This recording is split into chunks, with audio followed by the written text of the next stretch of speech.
प्यारे साथियों, चिकित्सकों और अन्य स्वास्थ्य कर्मियों से मारपीट की घटनाओं का नतीजा ये है कि अब आपके पड़ोस के छोटे अस्पतालों ने गंभीर मरीजों का इलाज बंद कर दिया है।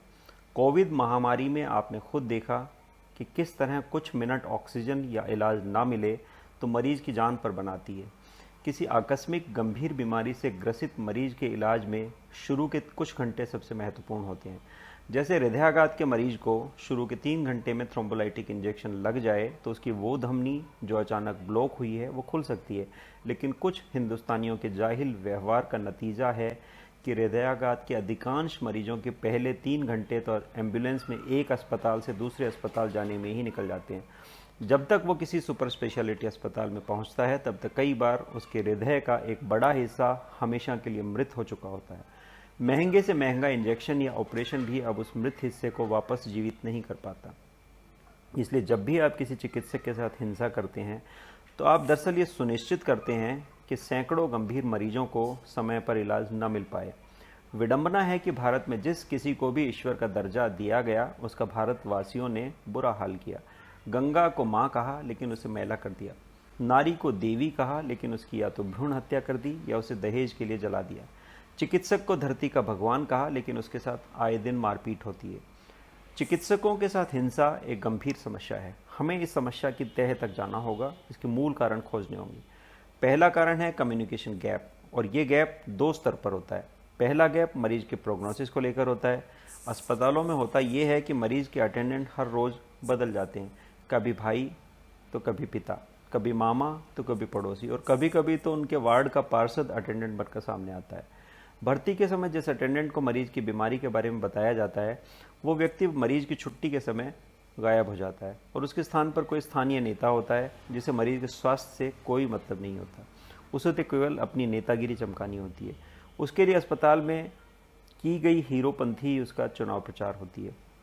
दूसरा कम्युनिकेशन गैप इलाज खर्च के स्तर पर होता है।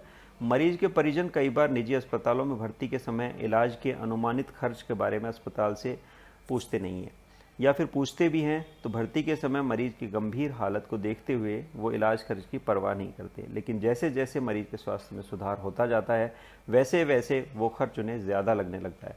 मरीज के साथ यदि कोई अनहोनी हो जाए तो फिर उन्हें अस्पताल को एक भी पैसा देना नागवार गुजरता है। कभी कभी ये भी होता है कि भर्ती कराने वाला अटेंडेंट छुट्टी के समय बिल भरने वाले अटेंडेंट से अलग होता है और उसे ये जानकारी होती ही नहीं है कि भर्ती के समय सभी बातें अच्छे से समझाई गई थी।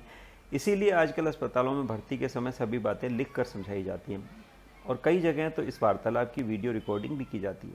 मरीज और चिकित्सक के आपसी संवाद की वीडियो रिकॉर्डिंग करनी पड़े, ये मरीज और चिकित्सक के बिगड़ते रिश्ते की पराकाष्ठा ही तो है। चिकित्सकों के साथ हिंसा का दूसरा कारण है चिकित्सकों का सॉफ्ट टारगेट होना। किसी भारतीय को यदि किसी विधायक, सांसद, कलेक्टर, एसडीएम या थानेदार से कोई गंभीर शिकायत भी है तो भी वो कभी उनके साथ मारपीट करने का दुस्साहस नहीं करेगा। लेकिन चिकित्सकों को इस देश में हमेशा सॉफ्ट टारगेट समझा जाता है और यही कारण है कि कोई भी ऐरा गैरा उन पर हाथ उठा देता है, उन्हें गाली दे देता है। तीसरा कारण है अस्पतालों में हिंसा को रोकने के लिए आईपीसी यानी इंडियन पेनल कोड में सख्त कानूनों का अभाव। कुछ राज्यों ने अपने यहाँ अधिनियम और एक्ट तो बना रखे हैं लेकिन उन राज्यों में इनका पालन कभी नहीं होता। निचले स्तर के पुलिस और प्रशासनिक अधिकारियों को या तो इन नियमों का ज्ञान ही नहीं होता या स्थानीय नेताओं के दबाव में वो जानबूझकर अनजान बने रहते हैं।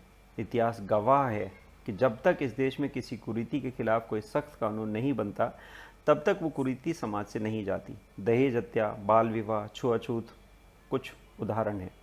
हिंसा का चौथा कारण है मेडिकल साइंस के बारे में अज्ञानता। अधिकांश भारतीयों को नेग्लिजेंस एवं एरर ऑफ जजमेंट का फर्क मालूम नहीं है, इसलिए अस्पताल में होने वाली हर मृत्यु को वो डॉक्टर्स की लापरवाही समझने की भूल करते हैं।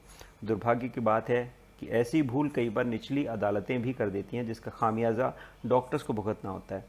सुप्रीम कोर्ट ने बहुत से ऐतिहासिक फैसलों में नेग्लिजेंस और एरर ऑफ जजमेंट के फ़र्क को विस्तार से समझाया है, लेकिन भारत की महान जनता, प्रशासन, निचली अदालतें और यहाँ तक कि मीडिया भी इस फ़र्क को समझना ही नहीं चाहते।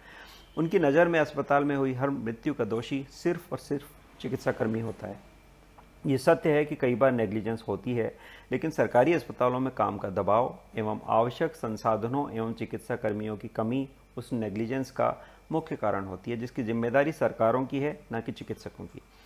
प्यारे हिंदुस्तानियों, यदि आप चिकित्सकों में दोष ढूंढ ढूंढ कर उन्हें ऐसे ही प्रताड़ित करते रहेंगे, तो वो दिन दूर नहीं जब आपके खुद के होनहार बच्चे डॉक्टर बनने से इनकार कर दें और देश की स्वास्थ्य सेवाएं 8वीं फेल झोला छाप बाबाओं और तांत्रिकों के चंगुल में हमेशा के लिए चली जाएंगी। धन्यवाद। जय हिंद।